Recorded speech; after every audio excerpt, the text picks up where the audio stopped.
I sat in the kitchen, staring at the half-empty mug of coffee I'd been holding for too long. The cold, dark liquid seemed like a reflection of everything that had gone wrong. My mind couldn't quite catch up with what was happening. It was happening too fast, and I couldn't make sense of it. She was leaving. After 18 years, my wife, Laura, had packed her bags and was walking out the door. She'd been talking about needing space for weeks, but I never thought it would actually come to this. I looked over at our daughter, Sophie, who was standing in the doorway. Her eyes were wide, like she didn't know if she should be crying, or if she was supposed to just stay quiet. She didn't say a word. Neither did I. Laura had been giving her some speech about how things would be different now, but I wasn't listening to that. Not with the sound of my heartbeat pounding in my ears. "Sophie," Laura said, her voice soft but steady, the kind of calm she used when she wanted to seem in control. "You'll stay with me some weekends, okay? You'll get to see your dad too. It'll be okay, sweetheart." Sophie barely nodded, her face unreadable, but I saw the flicker of something in her eyes that I couldn't quite place. "Dad, I'm not going," Sophie finally said, her voice barely above a whisper. "I'm staying here." I blinked, shocked. Laura shot me a look, the kind that said we both knew this wasn't her decision, but neither of us knew how to fix it. Laura grabbed her bag and started to walk toward the door, but I didn't follow. Instead, I sat there, feeling the room shrink around me. Every word from Laura sounded like it came from a million miles away. "I'll figure this out," I said, more to myself than to anyone. I felt like I was trying to hold onto something that was already slipping through my fingers. "We'll figure it out." But how do you even begin to figure out something like this? I didn't know.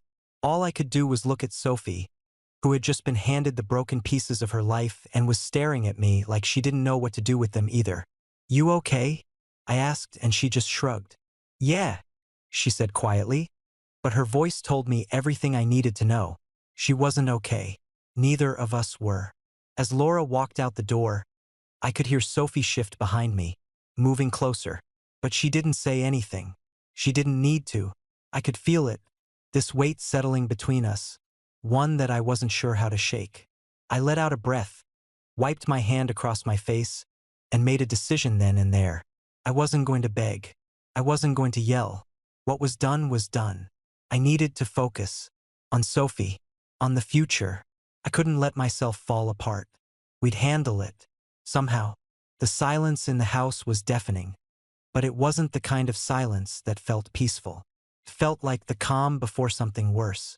The house felt smaller with every step I took. After Laura left, it was like the walls were closing in. And it only got worse the day I walked into the lawyer's office. It wasn't a fancy place. Just a small, sterile space with beige walls and too many books.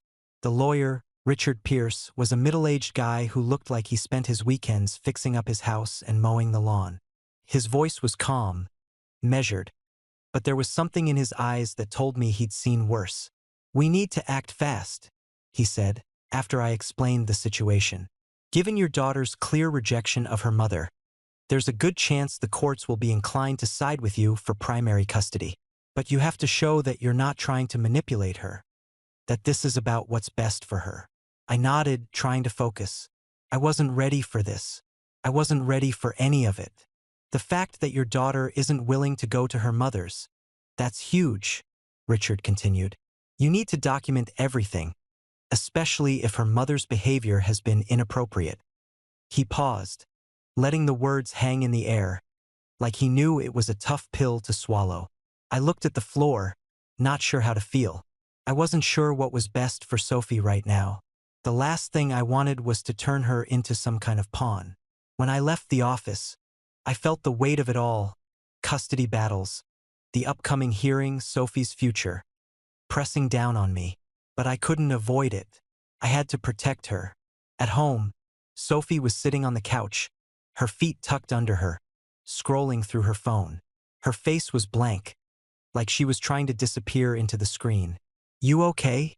I asked, standing in the doorway of the living room. She didn't look up, but she shrugged. "Yeah." I sat next to her, letting the silence stretch between us. After a minute, Sophie sighed, setting the phone down and glancing at me. Dad, I don't want to go to Mom's anymore. I swallowed, trying not to let the hurt show. I know, kiddo. I know. She didn't seem to know where to start, so she just said it all in one breath. Mom's boyfriend. He touches her weird. I saw them, and she told me not to tell you or anyone. She said I'd mess everything up. I froze. Every muscle in my body locked. What do you mean weird, Sophie? She looked down, her voice small. He kisses her, but not normal. Like, he's doing it in front of me and making it awkward. She looked at me then, her eyes searching my face. I didn't know what to do.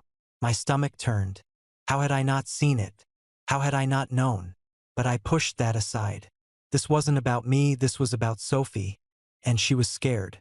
You did the right thing telling me, I said, my voice shaking more than I wanted it to. You don't have to keep secrets, Sophie. Not from me. She nodded, her eyes wide and sad. She said it was our secret. But I didn't want it to be. Good girl, I told her. And if you ever feel uncomfortable again, you come to me. Okay? She nodded again, then hesitated. Dad, I want to tell the judge. About the boyfriend and about Mom, what she said to me. I want them to know. I wasn't sure if that was a good idea. She was 12, and this wasn't a situation any kid should have to deal with. But at the same time, I couldn't ignore how much she needed to get this out. I'm not sure if that's the right thing to do, Sophie, I said, trying to sound gentle but firm. It's going to be tough, and I don't want you to be in a position where you feel like you have to take sides or say things that might hurt you. I don't care, she replied, her voice harder now. I need to tell the truth. I stared at her for a long moment. She looked so small, but there was a fierceness in her that I hadn't noticed before. Okay, I said after a beat. You tell the truth, but I'll be right there with you.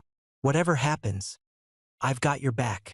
She didn't say anything, but the way she looked at me, I could see she was holding on to that promise.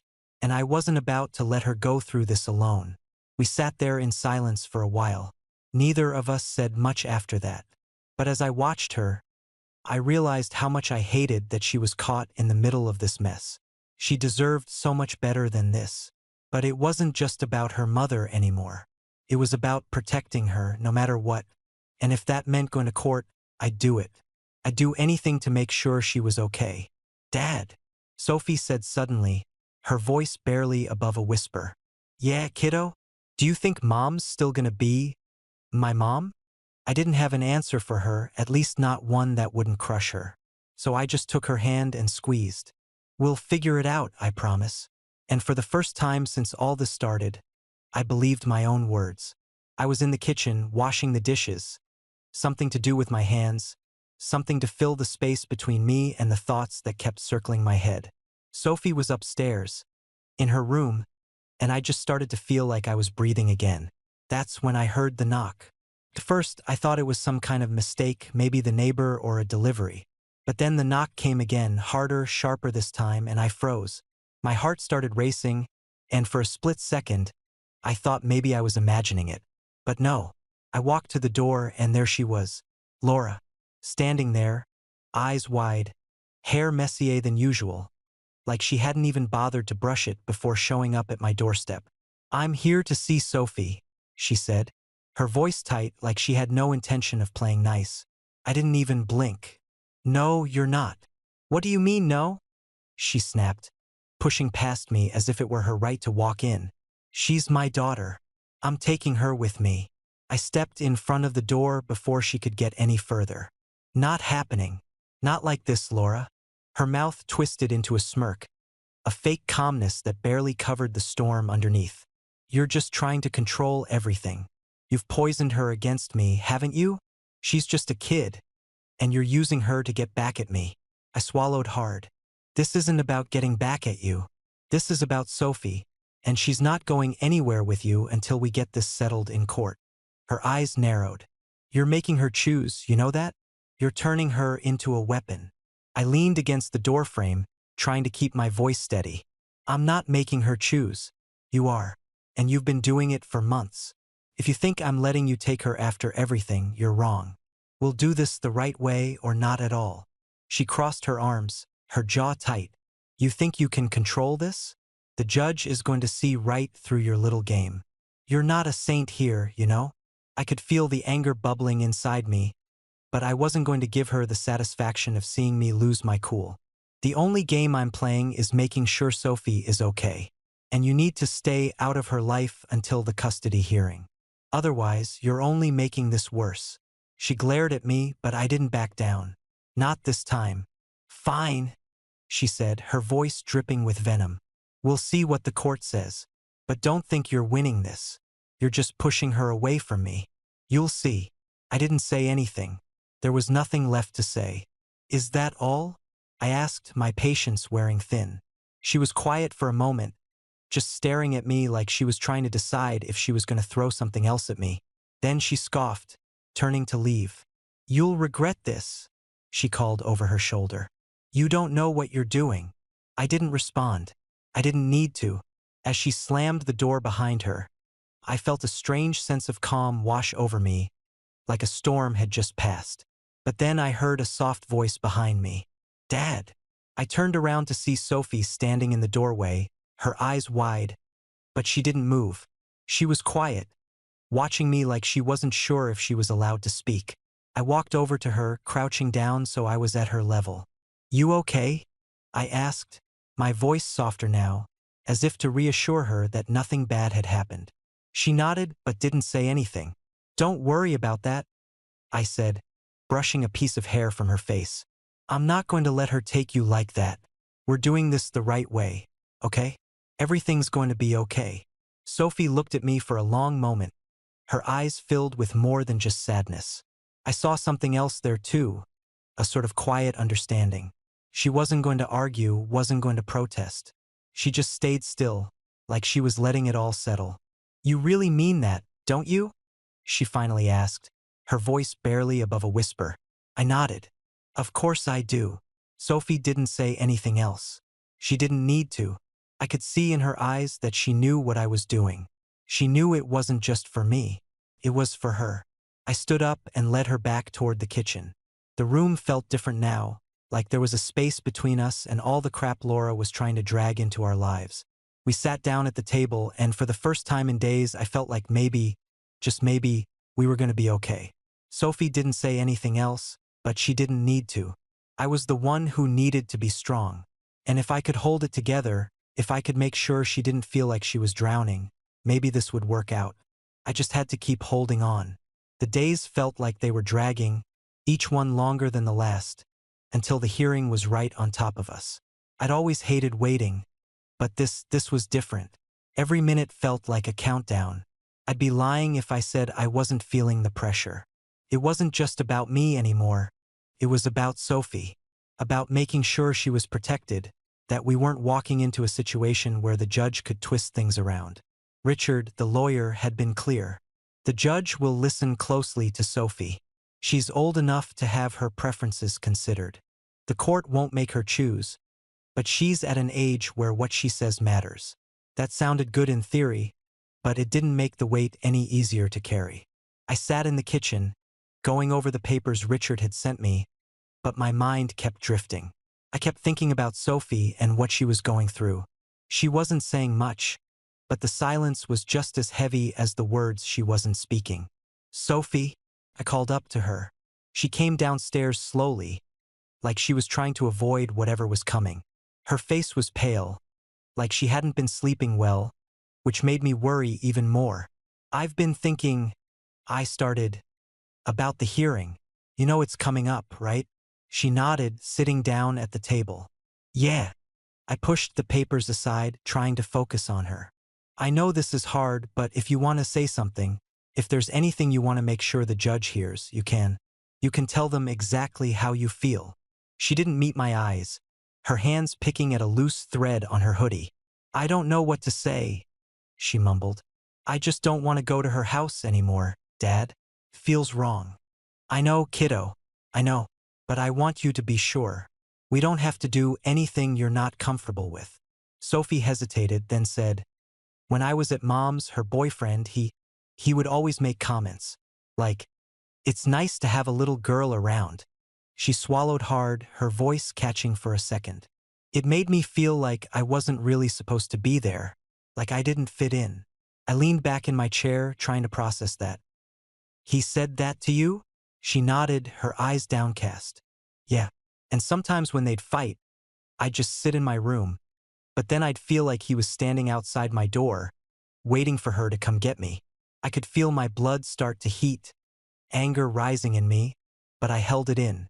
She needed me calm right now, not someone else losing it. That's not okay, Sophie, I said, my voice barely above a whisper. You know that, right? You never have to feel like you're not supposed to be somewhere. I don't like it, Dad, she said, barely audible now. I don't want to go back. I don't want her to make me feel like that again. I nodded, swallowing hard. You won't have to. I'll make sure of it. But whatever happens, you're in charge of what you say. You're the one who decides. She stared at me for a moment, then nodded slowly, the tiniest flicker of relief crossing her face. That night, after she'd gone to bed, the first of many messages from Laura came through. She had a way of dragging me back into her world with just a few words. I can't believe you're doing this to me. This is all your fault. You've twisted her mind against me. You're destroying our family. My stomach twisted as I read it. I didn't even have the energy to argue with her. I forwarded it to Richard. He didn't need to know everything, but I wasn't about to ignore it. Not when she was making this personal. The next day, the texts didn't stop. She sent a dozen more, accusing me of everything from alienating Sophie to keeping her hostage in my house. The threats, the blame, it was all the same. I didn't respond. I didn't give her the satisfaction. Each message was a reminder of how deep she'd sunk into her own story, how willing she was to ignore what she'd done. Instead, I forwarded everything to Richard. She's escalating, I wrote. What do we do next? His reply was simple. Stay calm.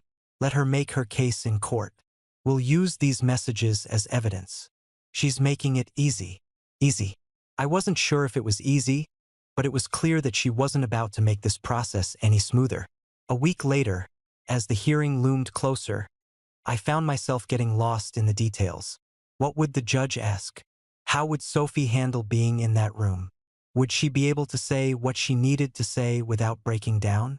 But all I could do was hold on to the one thing I knew for sure. I was doing the right thing. I wasn't going to let her go back into that house. Not with him there. Not with Laura pretending everything was fine when it wasn't. I kept telling myself that. Every day.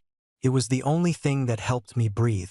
The courtroom felt cold, like everything inside had been stripped down to the bare essentials. The chairs, the benches, the dull gray walls. It all seemed so impersonal.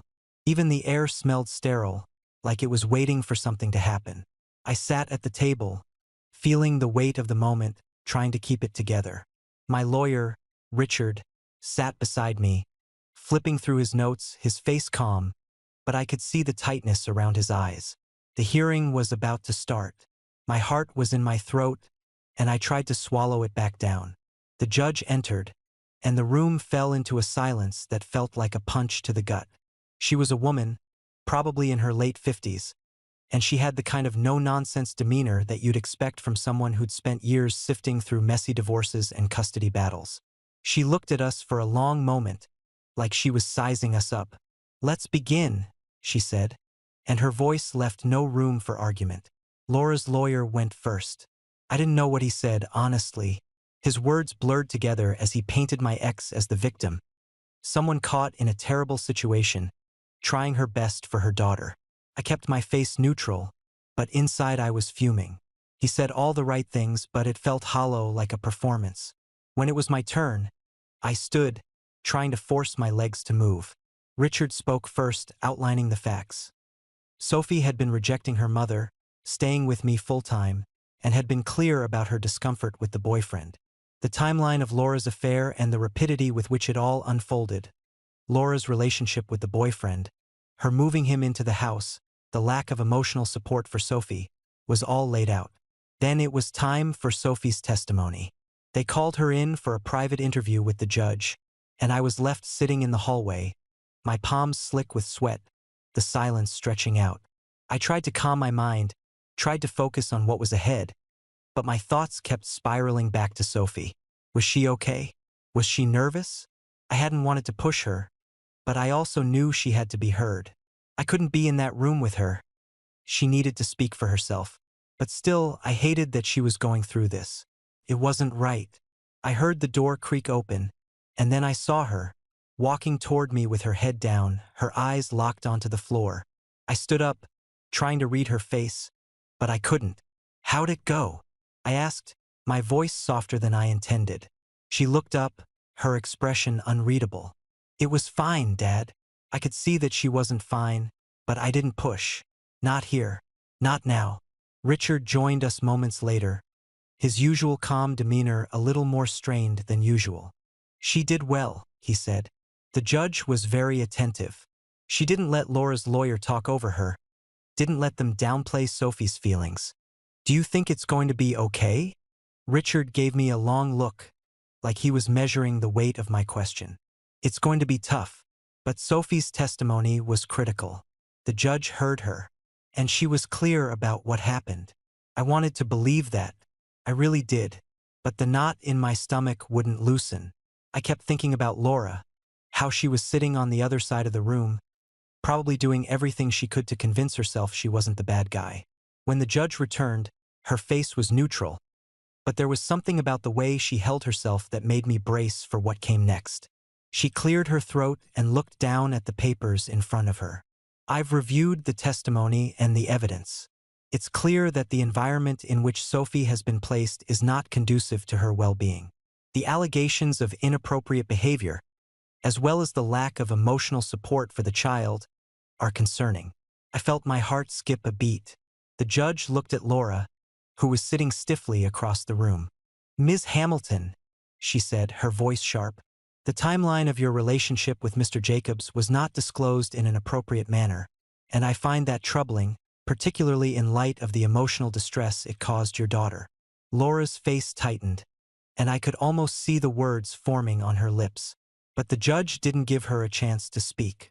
After reviewing all the evidence, including Sophie's testimony, I have come to a decision.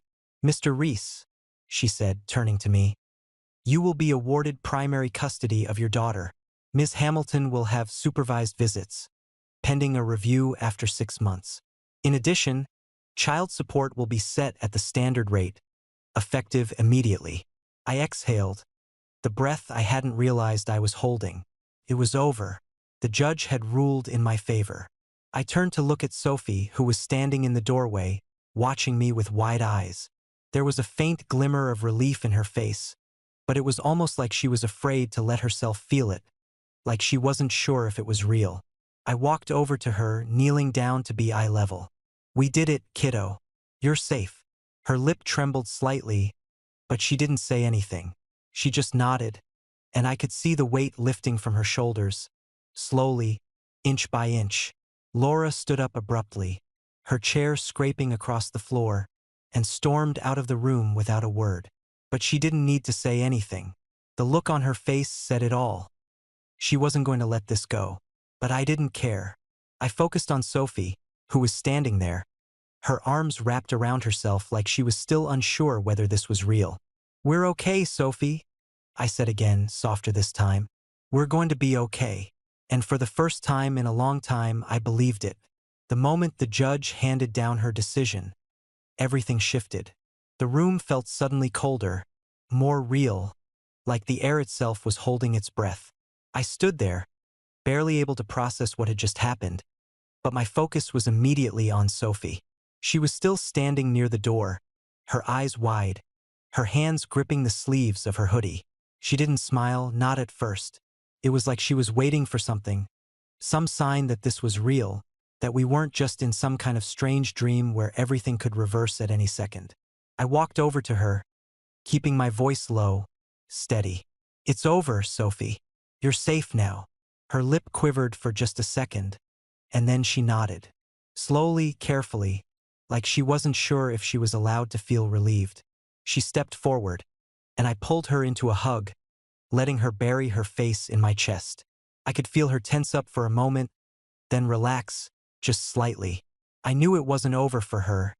Not really, not after everything she'd been through. But it was a step. From across the room, I could hear Laura breaking down. Her shoulders shook as she sat there, tears running down her face. It was the kind of breakdown that felt both like a performance and an honest reflection of the mess she'd made. I didn't feel sorry for her. I turned away, focusing on Sophie. "You okay, kiddo?" She nodded again but didn't say anything. There were no words, not yet. I wasn't going to rush her. As we started to walk out of the courtroom, I felt a presence behind me. A low voice, just loud enough for me to hear. "You think this is over, don't you?" I turned around, my stomach sinking when I saw him. Laura's boyfriend, Mr. Jacobs, standing just behind us. His jaw was tight, his hands clenched into fists by his sides. "I'm not going to let you destroy our family," he spat, taking a step forward. His eyes locked on mine with that same aggression I'd seen before.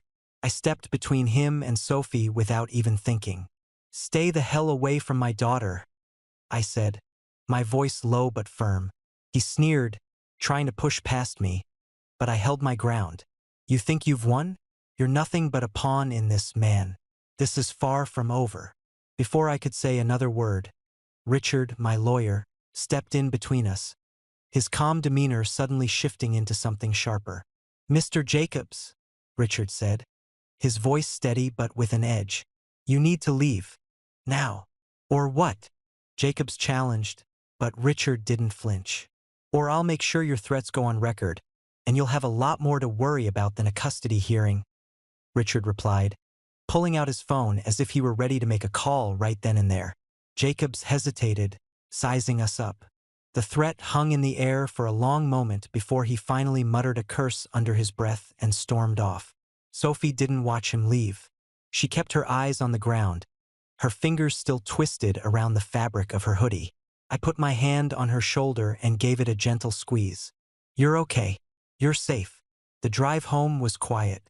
Sophie stared out the window, her face pressed against the glass like she was watching the world move by but wasn't really part of it.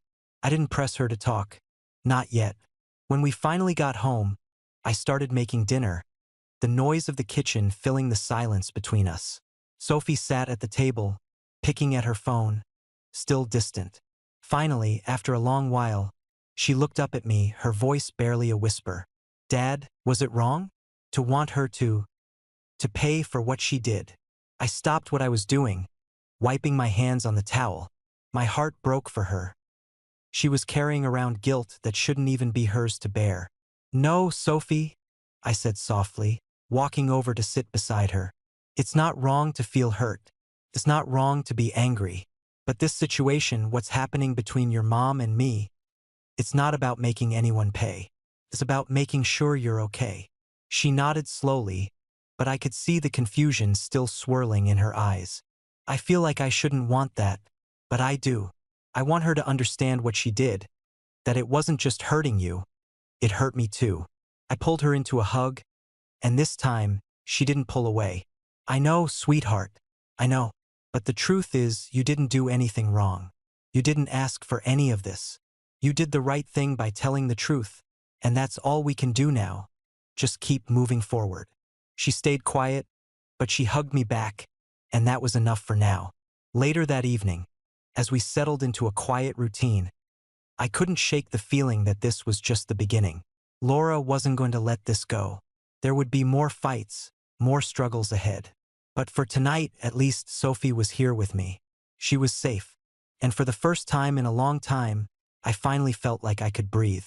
And that had to be enough. The morning of Sophie's first supervised visit with Laura, I could feel the tension in the air before she even spoke a word. I tried not to show it, but inside, I was a mess. I didn't want her to go. I didn't want to let her walk out that door and face a situation that wasn't even close to what it should have been. But I knew she had to. It was court-mandated, part of the process. "Dad!" Sophie's voice broke through my thoughts, and I looked up to see her standing by the door, her backpack slung over one shoulder. Her expression was tight, like she was trying to hold everything in but couldn't quite manage it. "Yeah, kiddo?"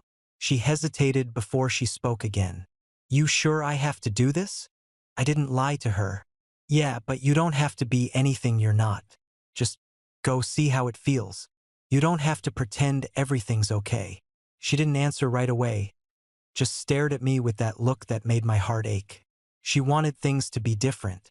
I wanted them to be different, too. I'll be here when you get back. It's okay, I said, trying to sound more confident than I felt. Sophie nodded, but it didn't feel like she believed me. An hour later, I was pacing the kitchen. The clock on the wall ticked louder than I remembered, each second dragging on like it was mocking me. My phone was on the counter, but I didn't check it. Didn't want to jinx anything. The door finally opened. Sophie stepped inside, her shoulders slumped and her face tired. The moment I saw her, my stomach dropped. How was it? I asked, even though I already knew it couldn't have gone well. She walked past me without answering, heading straight for the couch. I could tell she was holding it together, but just barely. Awkward, she said, her voice quiet. She dropped her bag on the floor and sank into the cushions. I don't know. I don't know what she wants from me. I sat beside her, my hand resting on the arm of the couch, close enough but not pushing for more than she was willing to give. What do you mean? She didn't act like she cared about, well, anything that happened. She kept asking if I was okay and then acting like it was no big deal, like everything was fine. Like she wanted me to just forget about everything and go back to how it was. Sophie rubbed her face, looking exhausted. I don't think she gets it, Dad. She doesn't get how much she messed everything up. I swallowed hard, the weight of her words hitting me like a punch. I know, kiddo. I didn't know what else to say. She was right. Laura was so focused on trying to get her life back, she wasn't seeing how much she'd broken in the process. I didn't even feel like she wanted to fix it, Sophie went on, her voice growing a little stronger. It was like she was just worried about getting back into my life, but not actually understanding why I don't want her there. I nodded slowly, my chest tight. I'm sorry she put you in that position. It's not your fault, Sophie. You're allowed to take your time, to feel however you feel about her. She didn't respond, but I could see the quiet relief in her eyes, like she was hearing something she hadn't been able to let herself believe. She didn't have to fix this. Not for anyone. I stayed with her for a while, letting the silence settle, knowing she wasn't ready to talk about it anymore. But I could tell she was working through it, processing everything in her own way. Later that week, the first child support check came through. The envelope sat on the kitchen counter, staring at me, as if it were some kind of reminder that this whole thing was still real, that nothing had really settled, not yet. I didn't touch the check. I set it aside and didn't even give it a second thought. I'd been trying to figure out how to handle the money. It wasn't a small amount, but I didn't want to get used to it, didn't want it to become part of my life in a way that made things feel wrong. I knew what I had to do. I took the check, went to the bank, and set up a separate savings account for Sophie. It wasn't for us. It was for her, for whatever she wanted or needed in the future. Maybe for college. Maybe for some big adventure she hadn't even dreamed up yet. But it wasn't for us. Not for today. Not for anything else. It was just for Sophie, because she deserved something of her own in this mess. Something that didn't have strings attached. Something she could call her own when everything else felt out of control. When I came back, Sophie was sitting at the kitchen table, drawing. She didn't ask about the check, didn't seem to care. And maybe that was good, maybe it meant I was doing the right thing.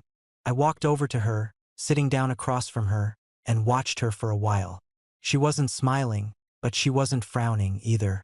How's the drawing going? I asked. She shrugged, not looking up. Okay, I guess. Just trying to figure it all out. I smiled, even though she couldn't see it. Take your time. You don't have to figure it all out right away. She nodded, but I could tell she was already sinking back into her thoughts. I gave her space. For the first time in a long time, I felt like maybe, just maybe, we were going to be okay. Things had settled a little in the weeks after the hearing, or at least I thought they had. Sophie was doing better, finding some balance in her life again. She'd started joining the local debate team, and I could see the spark coming back in her eyes. She was still guarded, still quiet at times, but the weight of everything was finally starting to lift off her shoulders. It was the small things, her getting excited about a speech competition, her actually laughing at something on TV, that made me believe we were moving in the right direction. But then, of course, Laura wasn't done with her drama. She started sending texts and emails again, mostly about how Sophie was adjusting. How is Sophie? Is she eating enough? Sleeping okay? I'm worried about her emotional state. She needs to know I'm still her mom. It wasn't just one message. It was a steady stream, filling up my phone, making it impossible to ignore. I didn't respond to every one. I wasn't interested in playing her game, but I couldn't ignore everything. I'd reply briefly, just enough to keep it civil. She's fine. She's adjusting. That was it. No long explanations, no details. I knew what she was trying to do. Control the narrative. Make me feel guilty for not letting her back in like nothing happened. A few days later, another email came through, this one longer, more forceful. Sophie is shutting me out. You can't continue to keep her from me. You're making this worse. She'll never forgive you if you do this to her. You're hurting her. It took everything in me to resist the urge to fire back something sharp, something that would hit her as hard as her words hit me. But I'd learned over the last few months that feeding into her anger was the last thing I should do. I didn't need to explain myself to her. Instead, I forwarded it to Richard. I knew what she was doing, trying to make me out as the villain, trying to get inside my head and manipulate the situation. Richard had advised me to keep everything documented. Just keep your distance, Richard had said. Let the court handle it. You don't owe her anything. But then, just when I thought I could breathe a little, there was a message from him. Laura's boyfriend, Mr. Jacobs, again. It was short, but it didn't pull any punches. You're tearing this family apart. You think you've won, but you're just making things worse. You'll regret this, believe me. I stared at the message for a long time, the familiar anger flaring up in my chest. But I wasn't about to let him get to me. I blocked his number again. Then, I forwarded the message to Richard with a quick note. We're doing this again. It didn't take long for Richard to respond. I'm sending a cease and desist letter. He's crossing a line. I didn't bother with the details. I just felt a flicker of satisfaction that it was finally being dealt with. Laura's circus act, with all its threats and accusations, was something I didn't have to engage in. Not anymore. By the time I put my phone down, Sophie had come downstairs, her debate team pamphlet clutched in her hand. She looked more like herself than she had in a long time, no longer hiding in her room, no longer shutting me out. You ready for the first meet? I asked, leaning against the kitchen counter. She nodded, a small smile tugging at her lips. Yeah, I'm nervous, though. What if I mess up? I smiled back, walking over and ruffling her hair. You won't. You've been practicing. You've got this. She seemed to appreciate the reassurance but didn't linger on it. She was ready for something bigger now, something that didn't involve the past. She was ready to take control of her future, and that was more than I could have hoped for after everything she'd been through. The doorbell rang then, and I glanced at Sophie, raising an eyebrow. You expecting someone? She shook her head. Nope, maybe it's just the mailman. But when I opened the door, I wasn't expecting the person standing there. It was my mother-in-law, her face tight with the same intensity I'd seen when Laura was still in the picture. I wasn't sure what she wanted, but I wasn't in the mood for another confrontation. I need to talk to you, she said, her voice firm. I stood there for a second, not sure how to react. But before I could say anything, Sophie walked up behind me, her expression guarded but steady. Grandma, you can talk to Dad, she said, her voice cutting through the tension in the doorway. I saw my mother-in-law's jaw tighten, but she didn't try to push past me. Sophie's presence seemed to settle something in the air, like a silent declaration that this wasn't going to be a fight. Not today. You should go home, Mom, I said, my voice calm, firm. This isn't the time. Sophie didn't wait for her grandmother to respond. She turned, heading toward the stairs. I've got a meeting to get to. Later, Grandma. Her grandmother stood there for a moment, then let out a frustrated sigh before turning and walking away. I didn't say anything else. I didn't need to. Sophie had spoken. And for the first time in a while, It felt like we were starting to carve out a space where the noise from the outside didn't get to us anymore. The next few weeks were quieter. Sophie kept focusing on her debate team, and I kept focusing on making sure she had what she needed. I didn't let the child support money slip into our daily life, didn't let it distract me from what mattered. Sophie was doing better, I was doing better, and I finally felt like I was keeping things steady. Nothing was perfect, but it was a hell of a lot better than it had been. And for the first time in a long time, I felt like we were moving in the right direction. The weeks after the hearing settled into a rhythm that felt new but familiar. Sophie was back in school, her grades improving little by little. Her teachers told me she was more engaged in class, asking questions, participating more than she had before. She'd even joined the school's debate team, and it felt like I was watching her step into herself again, finding pieces of who she was before everything turned upside down. She still had her quiet moments, still spent hours in her room some days, but it was different now. There was a sense of peace in the air, like we were finally carving out a space that was ours, without the noise of the past hanging over us. One evening, after dinner, Sophie turned to me as I was cleaning up the dishes. She had a look on her face like she was gathering her thoughts. "Dad, can we talk?" she asked. I dried my hands and sat down across from her, giving her all the space she needed. "Of course. What's on your mind?" She hesitated for a moment, her fingers tracing the edge of her glass. Then she looked up at me, her eyes soft but steady. I want to say thank you." I blinked, surprised. "For what, sweetheart?" "For believing in me. For letting me decide what was best for me." She paused, her gaze dropping for a second. "I know it wasn't easy for you, but you didn't make me go back to Mom when I wasn't ready. You didn't force me to do anything I didn't want to do." I didn't know what to say at first. I just sat there, feeling a lump in my throat that I couldn't shake. My whole world had been wrapped up in protecting her, and to hear her say that, like she saw it, like she appreciated it, made everything feel worth it. "You don't have to thank me for that," I finally said, my voice a little rougher than I meant. "You're my daughter. I'm always going to do what's best for you.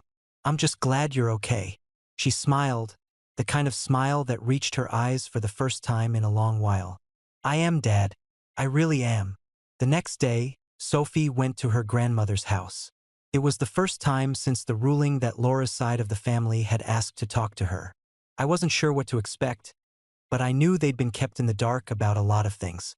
They'd been distant ever since the divorce, but this time, they wanted the truth. I took a deep breath before I answered their call. "It's not pretty," I told them. "I'm not going to sugarcoat anything. Laura made some decisions and they hurt Sophie. They hurt both of us." There was silence on the other end for a moment. "We just want to know what happened," Laura's mom said, her voice tight. "I know," I said, trying to keep my own emotions in check. "But you've got to understand something. It's not just about what happened. It's about how Sophie feels now. About the emotional damage that was done." They stayed quiet, but I could tell they didn't know how to process it. I didn't blame them. No one ever does when they hear the truth about someone they love. "They'll always be your family, but right now Sophie needs space," I finished. "She's healing, but it's going to take time." They didn't argue with me. They just said they understood, and that was that.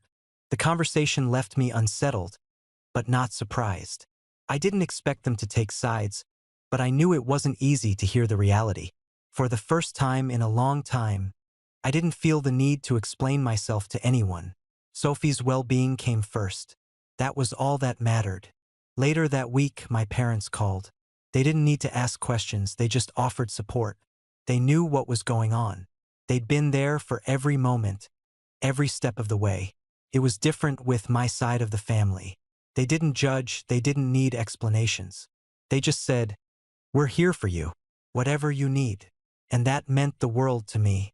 As I sat down that night to watch a movie with Sophie, the usual heaviness of the situation finally started to lift.